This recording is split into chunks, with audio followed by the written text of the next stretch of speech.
नमस्कार मित्रांनो, सोशल युवा पुढारी युट्यूब चॅनलमध्ये तुमचं स्वागत. माझं नाव मतीन पटेल आहे. तर आज आपण लोकशाही या मुद्द्यावर थोडीशी सरांसोबत चर्चा करणार आहोत. तर सरांची ओळख तुम्हाला सर्वप्रथम सांगतो. सरांचं नाव ॲडव्होकेट शीतल चव्हाण आहेत. पेशाने वकील आहेत आणि वकिली करत करत ते समाजकार्यात सहभागी असतात. आपल्या वेगवेगळ्या लेखातून, आपल्या पुस्तकाद्वारे किंवा ते रस्त्यावर उतरून आंदोलन म्हणा किंवा पदयात्रा म्हणा, त्या बाबतीत ते समाजकार्य करत असतात. तर सरांना मी लोकशाही संदर्भात आपण चर्चा करणारच आहोत. त्याबद्दल सर तुमच्याबद्दल थोडी तुमची ओळख सांगा आणि तुमच्या कार्याबद्दल आम्हाला थोडीशी माहिती द्या. मी ॲडव्होकेट शीतल शामराव चव्हाण. मी उमरगा तालुक्यातला मूळच गाव, माझ्या वडिलांचं मूळ गाव. माझे वडील सिल्लोडला प्राध्यापक होते. मी लहान असतानाच ते वारले. त्याच्यानंतर माडच माझा आजोळ आहे. कॉम्रेड रामराव गायकवाड हे माझे आजोबा. ते स्वातंत्र्य सेनानी होते, कम्युनिस्ट पक्षाचे सक्रिय कार्यकर्ते होते. उभे हयात ते शेतकऱ्यांच्यासाठी, कष्टकऱ्यांच्यासाठी लढले. त्यांचा माझ्यावरती प्रभाव राहिला. तेही मी 4थीला असताना वारले. त्यानंतर मी उमरग्याला 12वी शिक्षण घेतलं. त्याच्या पुढचं शिक्षण मी पुण्याला LLB आणि LLM भारतीय विद्यापीठातून केलं. त्यानंतर मी वकिली व्यवसाय करतोय आणि आपण म्हणल्याप्रमाणे वकिली व्यवसाय करीत असतानाच आपल्या मातीतल्या, आपल्या भागातल्या लोकांसाठी काहीतरी करावं या भावनेतून उमरगा आणि लोहारा परिसरात माझ्या वडिलांच्या स्मृतिप्रित्यर्थ प्राध्यापक शामराव रघुनाथराव चव्हाण स्मृती वाचनालय आम्ही चालू केलेले आहेत. त्याच्या 13 शाखा त्या ठिकाणी आहेत. उमरगा शहरामध्ये पान टपरी नव्हे, ज्ञान टपरी असं ब्रीद घेऊन आम्ही वाचन टपरीची सुरुवात केलेली आहे. सलूनमध्ये वाचनकट्टा, टी स्टॉलवरती वाचनकट्टे असे उपक्रम आम्ही राबवतो. आणि त्याचबरोबर सर्वसामान्य माणसाच्या न्याय हक्कासाठी, त्याच्या रोजमर्रातल्या जगण्याशी मरण्याशी संबंधित असलेले जे प्रश्न आहेत त्या समस्यांवरती सुद्धा आम्ही आंदोलनं करतो, रस्त्यावरती येऊन लढतो. असं सगळं आमचं काम चालू आहे. माझं सोशल मीडियावरती लिखाण पण असतं.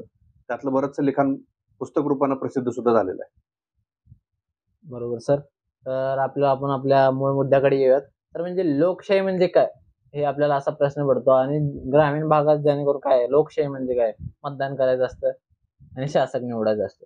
तर मूळ लोकशाहीचा उद्दिष्ट काय, म्हणजे लोकशाही म्हणजे ते सामान्य माणसाला किंवा प्रत्येक माणसाला समानतेचा तो कसा दर्जा देतो, त्यातून आपल्याला फायदा काय मिळतो? लोकशाहीबद्दल जे सर्वसाधारण समज आहे लोकांची, तुम्ही सांगितल्याप्रमाणे, की लोकांनी 5 वर्षातून एकदा मतदान करणे. पूर्वी थप्पा मारून करायचे, आता बटन दाबून करतात. 5 वर्षातून ते आपलं कर्तव्य पार पाडलं म्हणजे आपली शासक निवडून देण्याची प्रक्रिया. पूर्वी राजेशाहीमध्ये आपल्याला तो हक्क नव्हता. भारतीय संविधानानं आणि एकंदर जगभरात जी लोकशाही स्वीकारली गेली त्या लोकशाहीनं आपल्याला तो अधिकार दिला आणि तिथपर्यंतच सीमित अर्थ बहुतांश लोकांना लोकशाहीचं वाटतं. परंतु खऱ्या अर्थानं लोकशाही ही फार समग्र संकल्पना आहे. ती स्वतःच्या कुटुंबापासून सुरू होते. कुटुंबामध्ये मुलांना, महिलांना, बहिणीला, भावाला, आईला, कमवणाऱ्याला, न कमवणाऱ्याला, कमी कमवणाऱ्याला, जास्त कमवणाऱ्याला, ह्या सगळ्यांना मत मांडण्याचा अधिकार असणं. माझ्या कुटुंबामध्ये कुठले निर्णय घेतले जावेत, कुठले घेतले जाऊ नयेत, कुठले निर्णय माझ्या कुटुंबासाठी योग्य आहेत, कुठले अयोग्य आहेत, याच्याबद्दल सगळ्यांचा सहभाग असणं, सगळ्यांना आपलं मत मांडण्याचं स्वातंत्र्य असणं आणि हे मत मांडण्याचं स्वातंत्र्य देत असताना त्याच्यामध्ये कुठलाही भेदभाव नसतो. ही झाली कुटुंबातली लोकशाही. तशी समाजातली लोकशाही सुद्धा असते. समाजातल्या लोकशाहीमध्ये या देशात अनेक जातीचे लोक राहतात, अनेक धर्माचे लोक राहतात, अनेक वेगवेगळ्या विचाराचे लोक राहतात आणि खऱ्या अर्थाने हीच भारताची ओळख आहे. भारतातल्या हिंदू जो सगळ्यात मोठा धर्म या देशामध्ये समजला जातो, त्या धर्मामध्ये सुद्धा अनेक विचारप्रवाह आहेत.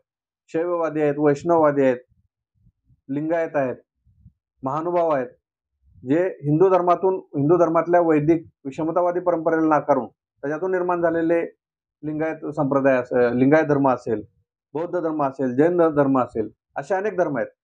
इस्लाम धर्म या मातीमध्ये आहे, ख्रिश्चन धर्म या मातीमध्ये आहे, पारशी लोक या मातीमध्ये आहे.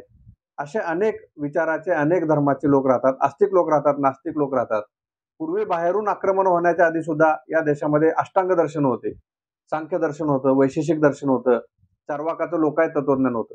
तर ह्या भारताचं वैशिष्ट्य असं आहे की अनेक प्रकारचे, अनेक विचाराचे, अनेक भाषा बोलणारे लोक या मातीमध्ये राहतात आणि त्या सगळ्यांना जगण्याचं स्वातंत्र्य असणं, विचार मांडण्याचं स्वातंत्र्य असणं, त्या सगळ्यांना या देशातली धोरणं ठरवत असताना ती कशा प्रकारे ठरवली जावीत हे मांडण्याचं स्वातंत्र्य असणं, म्हणजे जो व्यक्ती स्वातंत्र्याचा भाग आहे, असं सगळ्या प्रकारचं स्वातंत्र्य असणं आणि या सगळ्या लोकांना समान संधी मिळणं.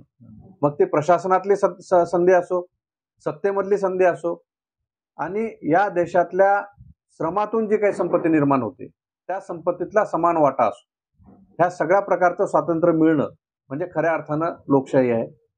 असं मला वाटतं.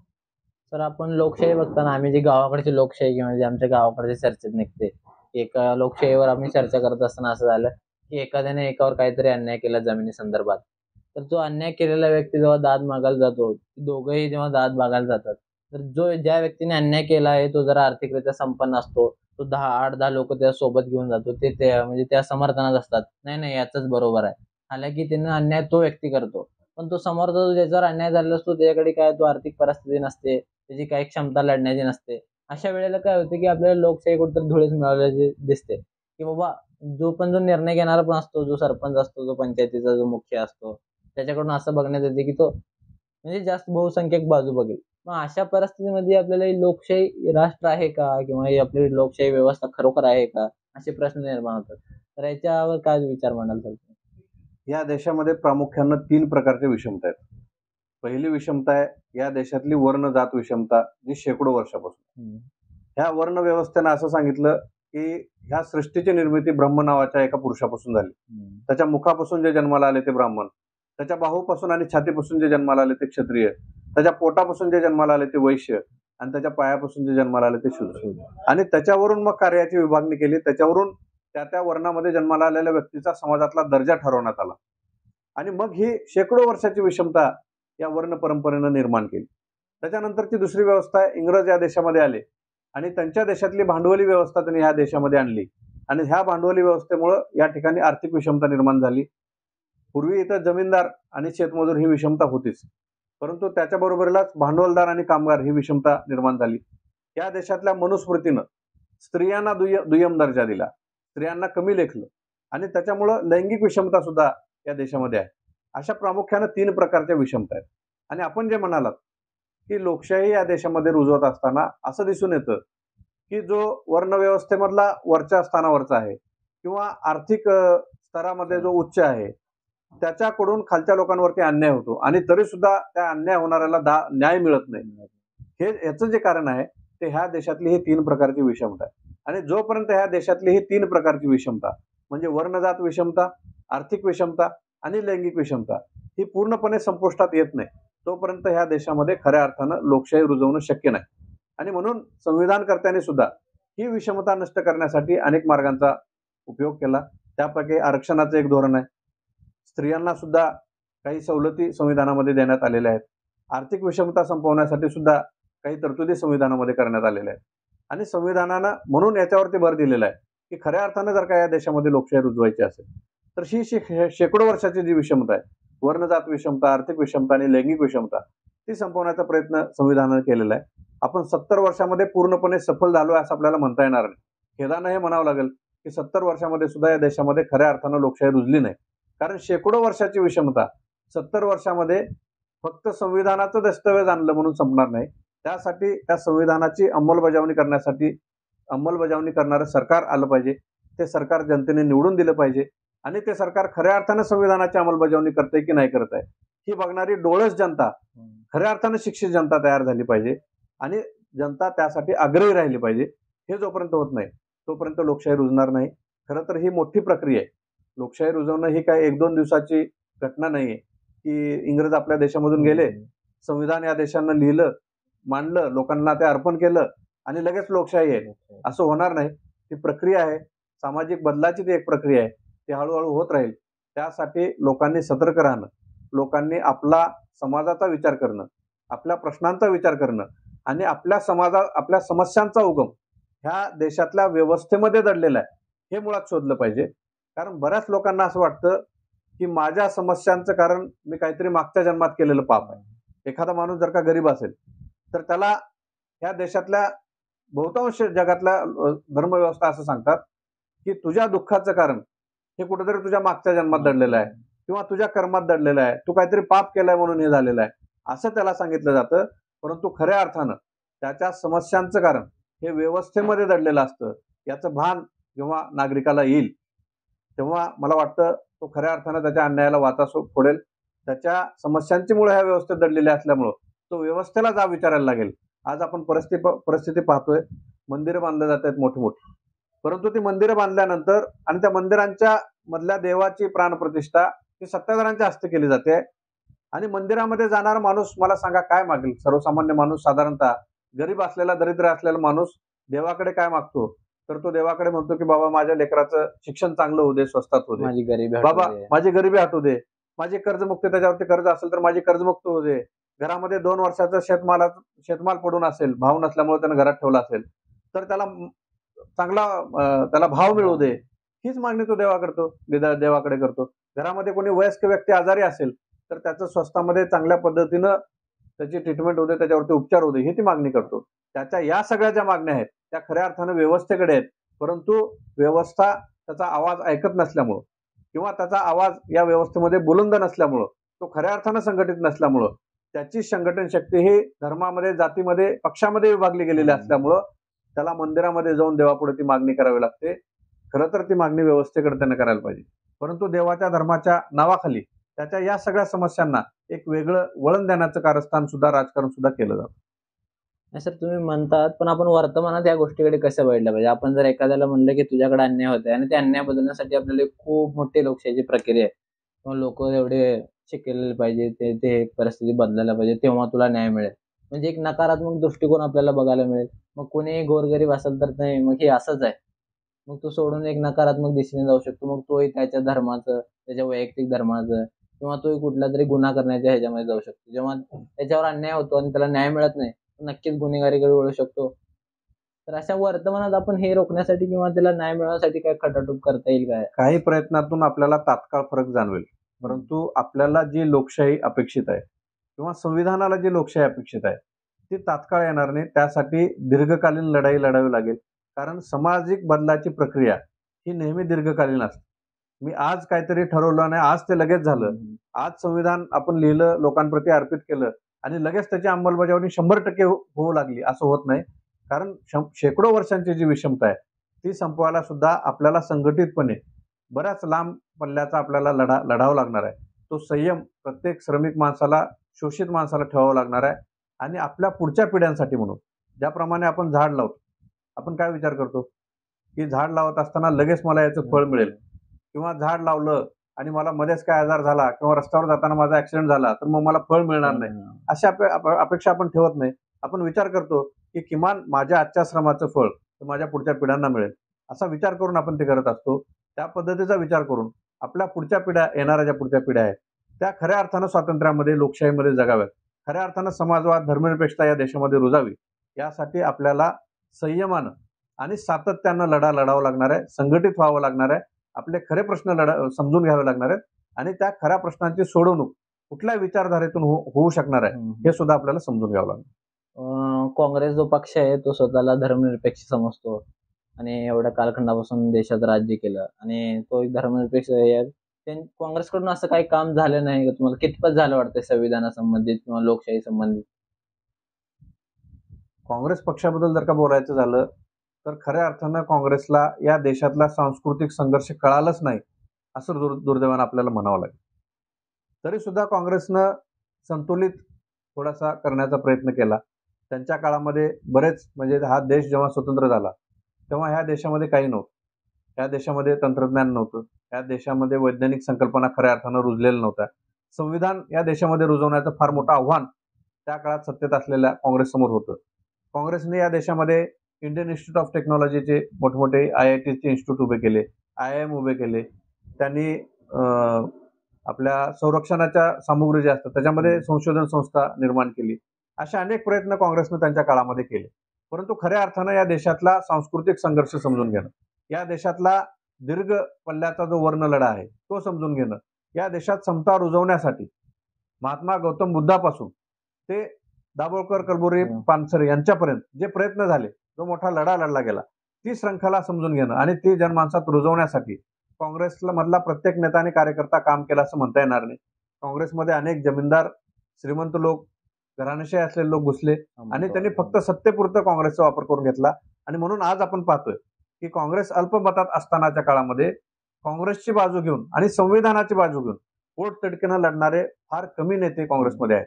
आज राहुल गांधी एकटे भारत जोडो यात्रा काढत आहेत, परंतु तालुक्यातले आणि जिल्ह्यातले मातब्बर नेते जे काँग्रेसचे आहेत ते खऱ्या अर्थानं संविधानिक मूल्य समाजामध्ये रुजावीत यासाठी धडपडताना दिसत नाहीत.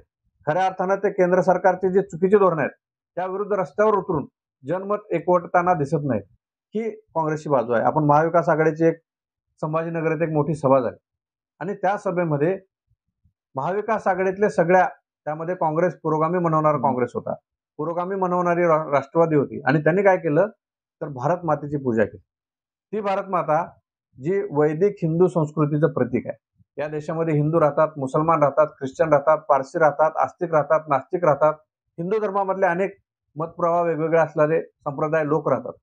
तरी सुद्धा एक वैदिक संस्कृतीचं प्रतीक असलेली स्त्री आमच्यावरती भारत माता म्हणून लादली जाते आणि त्या भारत मातेला काँग्रेस सरकार स्वतःला पुरोगामी म्हणवणारा पक्ष स्वीकारतो. यातून हे दिसतं की त्यांना या देशातलं खऱ्या अर्थानं सांस्कृतिक राजकारण समजलं नाही किंवा जरी समजलं तरी ते पोटतटकीनं मांडणं, परखडपणे मांडण्याचं काम त्यांच्याकडून झालेलं नाही. परंतु येत्या काळामध्ये काँग्रेसनं ते काम हाती घेणं ही काळाची गरज आहे. कारण आज भाजपाला किंवा भाजपाची जी एकाधिकारशाही या देशामध्ये चाललेली आहे त्याला तोड द्यायला दुसरा काँग्रेस एवढा संघटित पक्ष मोठा नाहीये आणि त्यामुळं अशा सगळ्या परिस्थितीमध्ये काँग्रेसनं जे काही चांगलं केलं, वाईट केलं त्याचा मोजमाप काढण्यापेक्षा त्यांच्यातल्या चांगल्या गोष्टी घेणं आणि काही गोष्टी करण्यासाठी त्यांच्यावरती सुद्धा दबाव लोकांमधून निर्माण होणं आणि ह्या भाजपच्या एकाधिकारशाहीला कुठेतरी थांबवण्यासाठी सगळ्यांनी मिळून एकत्र येणं ही आज काळाची गरज आहे. आता तुम्ही जसं जे भारत माताचं जे उदाहरण दिलात, तर पण असं आहे की जे आता हे भारत माता जे असे जे वाक्य आहेत, ही ब्रीद वाक्य आपल्या मनामनात रुजवले आहेत सुरुवातीपासून. जसे भारत माता की जय.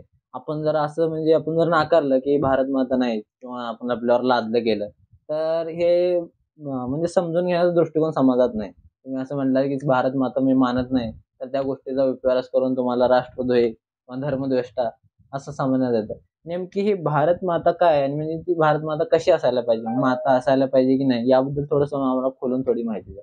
ह्या भारतातली प्रत्येक स्त्री मध्ये कुठल्या का धर्माची असणार, तिचं या देशामध्येच नाही तर जगामध्येच स्त्री जातीचं फार मोठं योगदान आहे. शेतीचा शोध महिलांनी लावला.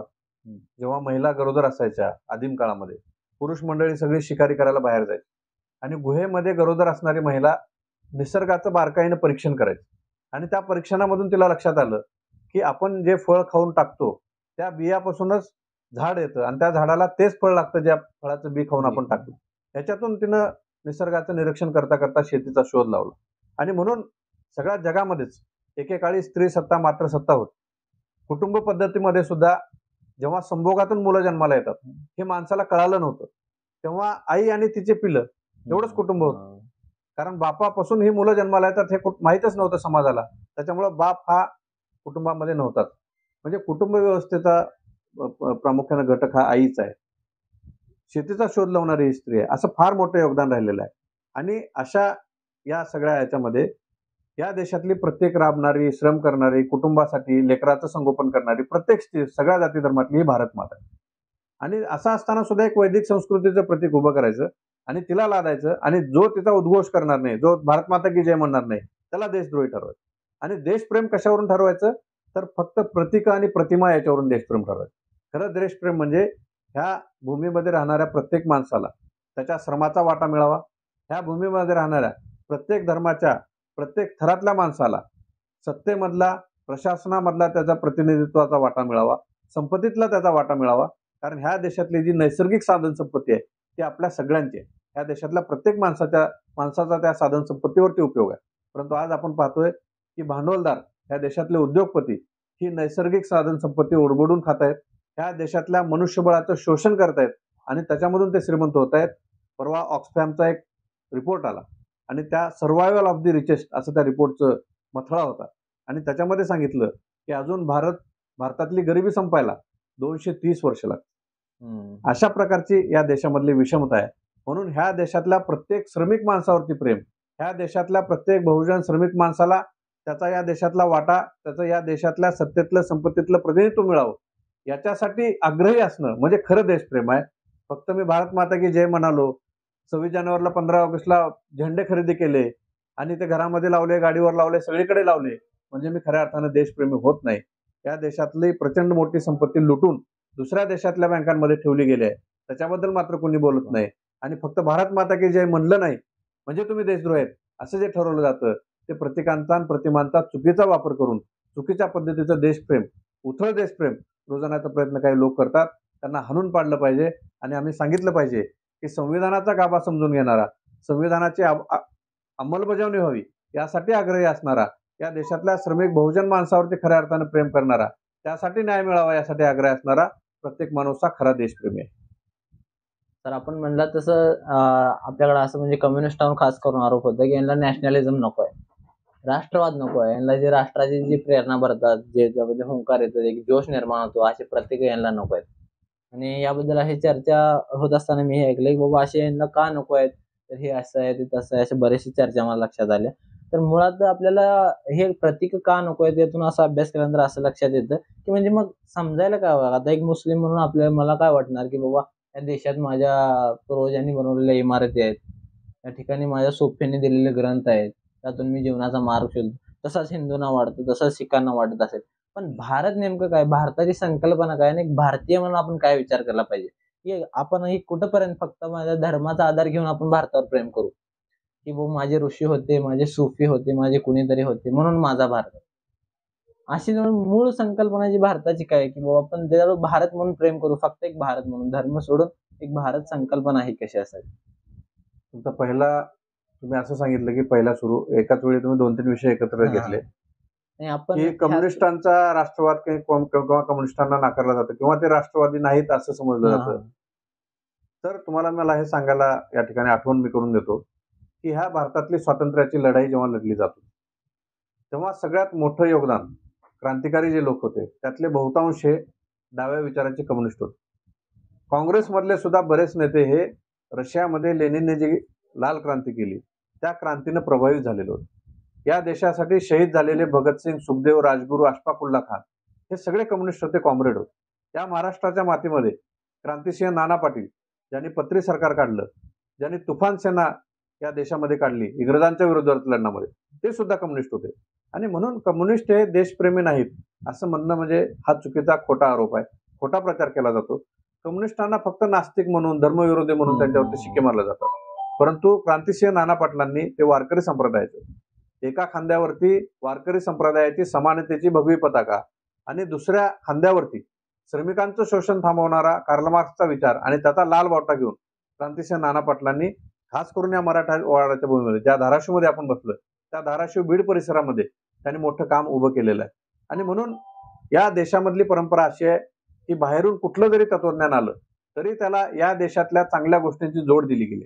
जशी कम्युनिस्ट विचारधारेला वारकरी संप्रदाय हा सुद्धा समानतावाद मानणार आहे, तो वैदिक संस्कृतीतल्या मनुस्मृतीतल्या विषमतेला विरोध करणारा वारकरी संप्रदाय, त्याची जोड कम्युनिस्ट विचारधारेला या महाराष्ट्रातल्या काही लोकांनी दिली.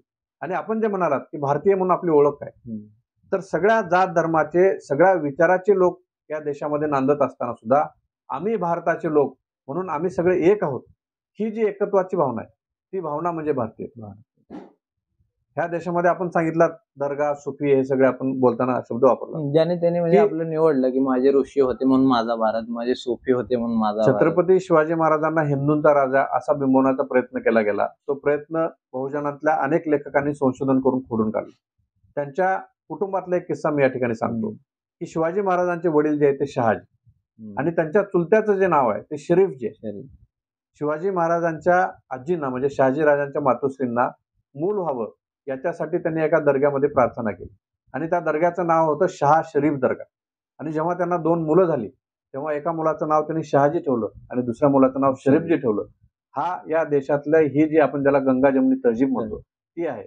या देशामध्ये कधीही टोकाचा भेदभाव नव्हता, जो होता तो वर्णव्यवस्थेमुळे होता. आणि नंतर इंग्रजांनी तोडाफोडाने राज्य करा याच्यामध्ये जी हिंदू आणि मुसलमान यांच्यामध्ये दरी निर्माण केली आणि त्या दरीला आज सुद्धा पेटवण्याचं काम आणि स्वतःच्या राजकीय पोळ्या बाजून घेण्यासाठी ही दरी वाढवत ठेवण्याचं काम काही लोक करत असतात. परंतु सर्वसामान्य माणसं आपल्या जगण्यामधून हिंदू आणि मुस्लिम या देशातले श्रमिक हे सगळे आम्ही एक आहोत हे सातत्यानं दाखवत असतात. आपण रमजान ईदमध्ये पाहतो की हिंदू कुटुंबातले लोक मुस्लिम कुटुंबामध्ये जाऊन शिरकुर्मा घेतात आणि दिवाळीमध्ये मुस्लिम कुटुंबातले लोक हिंदू घरामध्ये येतात, फराळ खातात. अनेक सणवारामध्ये, राष्ट्रीय सणांमध्ये हे सगळेजण एकत्र येतात. या देशातली जी संपत्ती आहे ती हिंदू मुस्लिम सगळ्यांनी एकत्र येऊन, ख्रिश्चन या सगळ्यांनी येऊन त्यांच्या श्रमातून या देशातलं वैभव निर्माण झालेलं आहे. आणि म्हणून खऱ्या अर्थानं हे एकच आहेत. परंतु त्यांच्यामध्ये हे सगळे श्रमिक जर का एकत्र आले, हे सगळे जर का लोक एकत्र आले तर आपली सत्ता टिकणार नाही. आणि यांच्या शोषणामुळे जे सर्वसामान्य माणसांचे प्रश्न निर्माण झालेले आहेत त्या प्रश्नांना जर का वेगळं वळण द्यायचं असेल तर यांना धर्माचं राजकारण करावं लागणार आहे. म्हणून हे सगळं केलं जातं. आम्ही भारताचे लोक सगळे एक आहोत. जरी आमच्या घरामध्ये प्रार्थना करण्याची आमची पद्धत वेगळी असली, जरी आमचे पहिराव वेगळे असले, जरी आमची भाषा वेगळी असली, जरी आमची परंपरा वेगळी असली, तरी आम्ही भारताचे लोक एक आहोत ही भावना म्हणजे खरे भारतीय. तर पुढचा प्रश्न असा आहे, वर्तमानमध्ये जे भाजप सरकार सत्तेमध्ये आहे त्याच्याकडून ज्या पद्धतीने आता कारभार चालू आहे त्यामध्ये लोकशाहीचे किती गळपेच होत आहे, तुम्हाला असं काय उदाहरण देऊन सांगता येईल का? नाही, ते खुलेपणानं सगळ्यांना दिसतंय की सुरुवातीला तर त्यांनी मोठी मोठी आमिष दिली की आम्ही काळा पैसा आणू, प्रत्येकाच्या खात्यावरती 15 लाख देऊ. आणि नंतर जेव्हा ह्या 15 लाखाबद्दल प्रश्न विचारण्यात आले तेव्हा त्यांच्याच पक्षातल्या मोठ्या नेत्यांना सांगितलं की ही जुमलेबाजी आणि राजकारणामध्ये जुमलेबाजी तर चालते. म्हणजे त्यांनी आम्ही खोटं बोललो हे धडधडीत लोकांना सांगितलं. त्याच्यानंतर त्यांनी मोठमोठे शब्द वापरले, अच्छे दिन आएंगे, सबका साथ सबका विकास, असे असे लोकांना आश्वासनं देऊन असे चित्र उभं करून ते सत्तेमध्ये आले. त्यांनी सैनिकांच्या त्यागाचा आणि बलिदानाचा उपयोग सुद्धा स्वतःच्या राजकारणासाठी केला. आणि आता मंदिराचा, देवाचा, धर्माचा उपयोग सुद्धा ते स्वतःच्या राजकारणासाठी करत आहेत. आणि जे जे लोक अशा मुद्द्यांवरून त्यांना विरोध करतायत, त्यांना धारेवरती धरतायत, अशा लोकांना मग ईडीची भीती घालायची, सीबीआयची भीती घालायची, न्यायपालिका सुद्धा आपल्या हातात कशी ठेवता येईल यासाठी म्हणजे या देशातल्या संविधानानं निर्माण केलेल्या जेवढ्या स्वायत्त संस्था आहेत त्या सगळ्यांच्या गळ्यामध्ये पट्टे बांधून आपली सत्ता राबवण्याचं कारस्थान ते करत आहेत. अशा प्रकारची अघोषित हुकुमशाही बीजेपीनं या देशामध्ये आणलेली आहे. परंतु ती हुकुमशाही जास्त काळ टिकणार नाही. या देशातला माणूस सुज्ञ आहे, विचारी आहे. जरी त्याला तटकन ह्या गोष्टी लक्षात येत नसल्या तळागाळातल्या माणसाला, तरी सुद्धा तो या सगळ्याचं बारकाईनं निरीक्षण करत आहे. आणि कधी ना कधी अशा प्रकारची हुकुमशाही तो उलटवून टाकेल अशी आशा आपण करण्यासारखं वातावरण आहे. तर आता आपण आपल्या टॉपिककडे, लोकशाहीचे जे स्तंभ आहेत आपले, एक गव्हर्नमेंट, प्रशासन आणि न्यायपालिका आणि मीडिया, पत्रकार. तर यांच्याबद्दल म्हणजे ह्यांची जी परिस्थिती आहे की एक म्हणजे दबाव तंत्राखाली सध्या वावरताना दिसत आहेत आपल्याला. तर अशा परिस्थितीमध्ये असं म्हणजे सामान्य व्यक्तीने न्यायासाठी कुणाकडे जायचं, म्हणजे अशा परिस्थितीमध्ये खूपच अवघड झाली की सगळे दबाव तंत्रामध्ये आहेत. तर न्यायाची अपेक्षा सामान्य व्यक्तीने कशी ठेवायची? मुळात हे संविधानाने याच्यासाठी केलं की एकाच लोकशाहीच्या एकाच स्तंभाकडे सगळे अधिकार जर का गेले तर देशामध्ये एकाधिकारशाही माजेल. म्हणून त्याला सेपरेशन ऑफ पॉवर म्हणतात. सत्तेची विभागणी केली आणि मग लोकांनी निवडून दिलेल्या प्रतिनिधींनी देशाची धोरणं ठरवावीत, देशासाठी कायदे बनवावेत, स्थानिक स्वराज्य संस्थांनी त्या त्या भागातले लोकांचे प्रश्न, दैनंदिन जीवनातले प्रश्न सोडवावेत, अशा प्रकारची रचना केली गेली. त्यांच्या धोरणांची आणि त्यांनी बनवलेल्या कायद्यांची अंमलबजावणी करण्याचं काम हे प्रशासनावरती टाकण्यात आलं. आणि याच्यामधून जर काही गुंतागुंती निर्माण झाली, नागरिकांमध्ये आपापसात काही वाद झाले किंवा नागरिकांनी राज्य संस्था यांच्यामध्ये काही वाद झाले किंवा दोन राज्यांमध्ये काही वाद झाले किंवा दोन वेगवेगळ्या संस्थांमध्ये काही वाद झाले, तर हे वाद न्यायपालिकेने सोडवावेत याच्यासाठी ती एक वेगळी यंत्रणा निर्माण केली गेली. आणि ह्या सगळ्या 3 यंत्रणांमध्ये जे काही होतंय आणि लोकांना त्याच्याबद्दल काय वाटतंय ही भावना मीडियाने त्यांच्या माध्यमातून लोकांपर्यंत पोहोचवावी, त्याच्यासाठी मीडिया हे एक चौथं स्तंभ आपण लोकशाहीचं त्याला मानतो.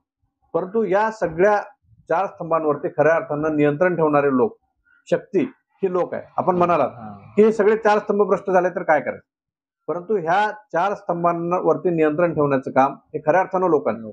कारण लोकशाही ही लोकांची आहे. लोकशाही ही कुठल्याही या 4 स्तंभापैकी एकाची नाही. या 4 स्तंभांना नियंत्रित करण्याचं, त्या 4 स्तंभ कशा पद्धतीनं ते काम करतायत, ते संविधानानं घालून दिलेल्या मार्गदर्शक तत्वानुसार काम करतायत की न करतायत, हे सगळं बघणं आणि त्याच्यासाठी आग्रही असणं. आणि तसं होत नसेल तर मग वेगवेगळ्या मार्गानं त्याला वाचा फोडणं आणि त्यांच्याकडून ते करून घेणं ही जबाबदारी लोकांची आहे. आणि म्हणून जोपर्यंत लोकशाहीमध्ये लोक शहाणे होत नाहीत, लोक स्वतःच्या न्याय हक्कासाठी भांडायला तयार होत नाहीत, लोक आपल्या संविधानातल्या मूल तत्वांची अंमलबजावणी व्हावी यासाठी आग्रही राहत नाहीत, तोपर्यंत लोकशाही रुजणार नाही. आणि म्हणून जबाबदारी सगळ्यात मोठी आपण त्या 4 स्तंभांवरती टाकण्यापेक्षा ही खऱ्या अर्थानं जबाबदारी ही लोकांची. खूप खूप धन्यवाद सर, तुम्ही आम्हाला वेळ दिलात. तर आता आपण 26 जानेवारी साजरी करणार आहोत, 75वा आपला गणतंत्र दिवस आहे. तर त्याबद्दल आपण काय संकल्प करायला हवा, आमच्या श्रोत्यांसाठी तुम्ही काय माहिती द्याल?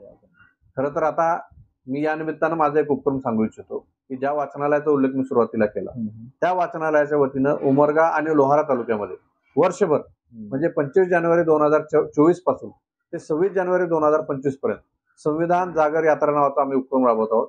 आणि उमरगा आणि लोहारा या दोन्ही तालुक्यातल्या प्रत्येक गावामध्ये, प्रत्येक वाडीवरती, वस्तीवरती, तांड्यावरती ही यात्रा जाणार आहे. आणि त्या ठिकाणी संविधान सोप्या भाषेमध्ये समजावून सांगणारे वक्ते येणार आहेत. काही ठिकाणी पथनाट्य होणार आहेत, काही ठिकाणी जलसे होणार आहेत. विद्यार्थ्यांसाठी निबंध लेखन, वक्तृत्व, सामान्य ज्ञान अशा प्रकारचे उपक्रम राबवले जाणार आहेत. याशिवाय जलसे आम्ही राबवणार आहोत. अशा प्रकारचे उपक्रम आम्ही राबवणार आहोत. आणि संविधानाचा सोप्या भाषेमध्ये अनुवाद लावणाऱ्या पुस्तकांचं वाटप आम्ही गावोगाव करणार आहोत. संविधानाच्या उद्देशिकेचं वाटप आम्ही गावोगाव करणार आहोत. आणि या सगळ्या माध्यमातून वर्षभर आम्ही संविधानाचा गाभा, संविधानाचा आत्मा लोकांना कळावा यासाठी आमच्या भागामध्ये काम करणार आहोत. मी या मुलाखतीच्या माध्यमातून सगळ्यांना आवाहन करू इच्छितो की प्रत्येकानं आपला आपला वाटा आपल्या आपल्या भागामध्ये उचलावा. ज्याला स्वतःला संविधान समजून घेणं शक्य आहे त्याने स्वतः संविधान समजून घ्यावं. ज्याला दुसऱ्याला एकाला सांगता येतं त्याने दुसऱ्या एकाला सांगावं. ज्याला 10 जणाला 100 जणाला सांगता येतं त्याने 100 जणाला सांगावं. आणि खऱ्या अर्थानं या देशाच्या स्वातंत्र्याचा आणि संविधानाच्या निर्मितीचा अमृत महोत्सव हा संविधानाच्या विचाराचा जागर करून प्रत्येकानं साजरा करावा. नुसतंच झेंडे फडकावून किंवा नुसतंच भारत माता की जय आणि वंदे मातरम म्हणून न करता खऱ्या अर्थानं या भारताचा विचार, या देशाचा संविधानाचा विचार तळागाळातल्या लोकांपर्यंत, प्रत्येक घरापर्यंत, प्रत्येक माणसापर्यंत पोहोचवण्याची जबाबदारी प्रत्येकानं उचलावी. अशा प्रकारचं या ठिकाणी मी या मुलाखतीच्या माध्यमातून सगळ्यांना आवाहन करतो. खूप खूप धन्यवाद. थँक्यू.